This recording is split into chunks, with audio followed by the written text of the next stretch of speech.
Today, we are going to draft pattern for sport shorts.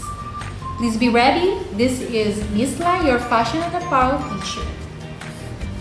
Based from our previous videos, these are the measurements we have taken for sport shorts. So we have here the waist circumference and then the hip circumference. As you can see, we divided into 4. It's because we are just using 1/4 of our body for our pattern. So, and then we have here the bottom circumference. We divided into 2 for the purpose of front and back measurement only. So for waist circumference, we have here 33 inches divided by 4 is equals to 8 1/4. Hip circumference, we have here 38 divided by 4 is equals to 9 1/2 inches. And then the crotch is 10 inches as is. And then the full length, same with 15 inches as is. And then the last one is the bottom circumference, which is 22 inches divided by 2 is equals to 11. Okay, so these are the different drafting tools needed in drafting patterns. So we have here the pattern paper, the L square, the ruler, and of course this one is the tape measure, and then the last one is the pencil. So let's start now making the pattern. So the first thing, we have to make a line at the center of the pattern. Okay, so we have to make a line at the center of our pattern, and then we have to make a point A as a starting point, and then from A to 1, from the starting point A, from A to 1 is the full length, which is 15, and we will mark this as point 1. And the next is from A to 2 is the crotch measurement, which is 10, and then we have to add it 1 inch, and this would be number 2 or point 2. Okay, we have to move this L square. So the next step, all we have to do is to extend the line from point A, 2, and 1 with the use of L square. So we have to extend point A,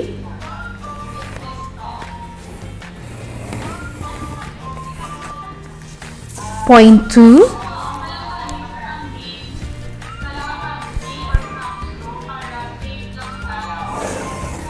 and then of course the point 1.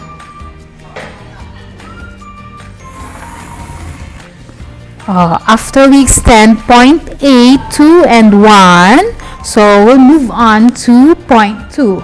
From point 2 up to 3 is 1/4 of our hip circumference. So 1/4 of hip circumference is 9 1/2, and then we have to add 1 inch, and this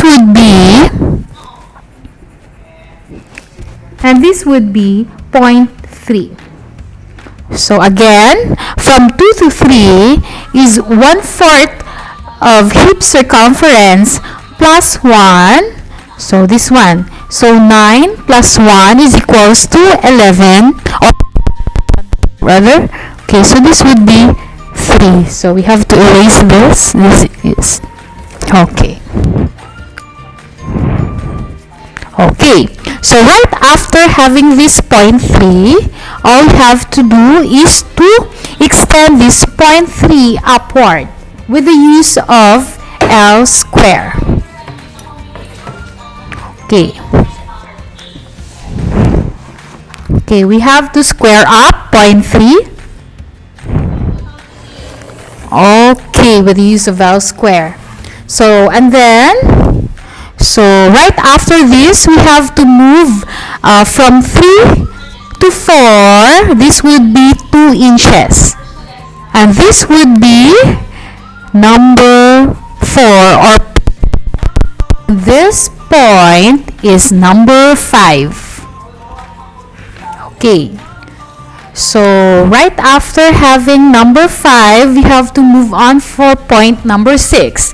So, in order to locate point number 6, we have to get the center of point 4 and 3. Okay, so take note of this, the center of point 3 and 4.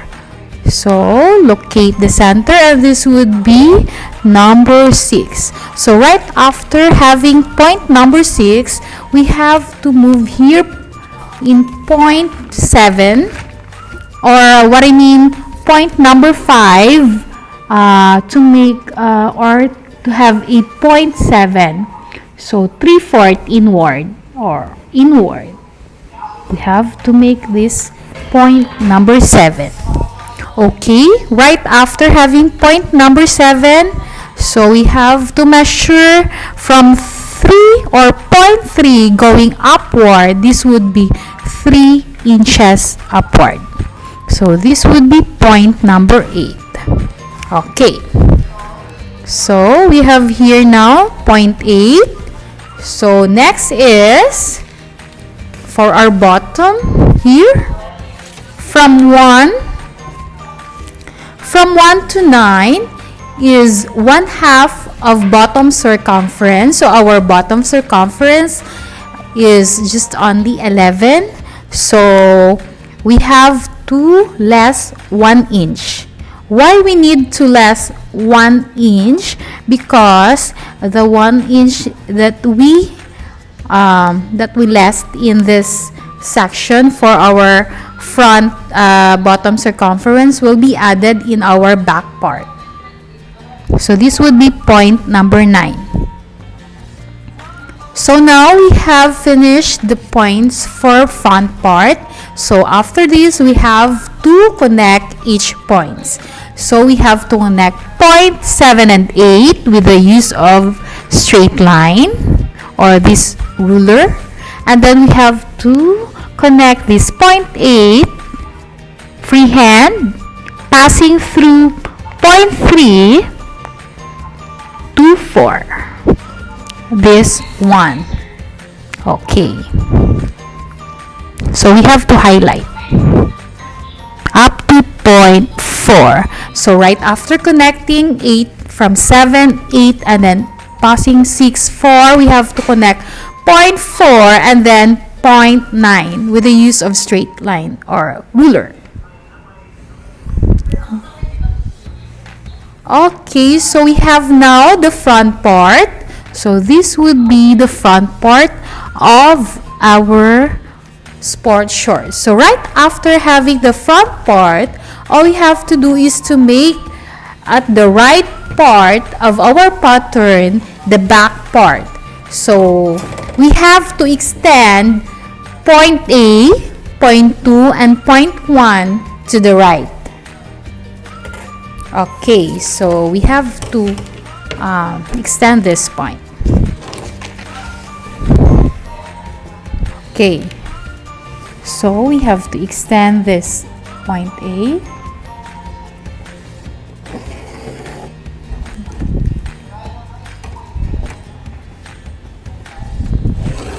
Point 2, and then the point 1. Okay, so we have to extend it. Point 2, so we have to make it longer. So after extending the line, so from 2 to 10 is the same measurement coming from our front, which is 2 to 6. Okay, same measurement. As you can see here in our front, the measurement here from 2 to 6 is 8 and 1/2. So this would be our reference for our back for 2 to 10 measurement. Okay. Okay, 2 to 10. Okay, so it's 11 and 1/2. Okay, this would be 0.10. And then the last one is, so after having this 0.10, we have to square up our 0.10. Okay. So, we have to square up our 0.10 upward. And, of course, we have to make this point as number 11 or 0.11. So, right after having 0.11, we have to measure from 0.10 going outside 3/4 inch. So, this would be our 0.12. So, right after having this 0.12 from going here in our 0.11. So, in our 0.11, we have to measure going inside or inward 5/8 inch. So, this would be our number or 0.13.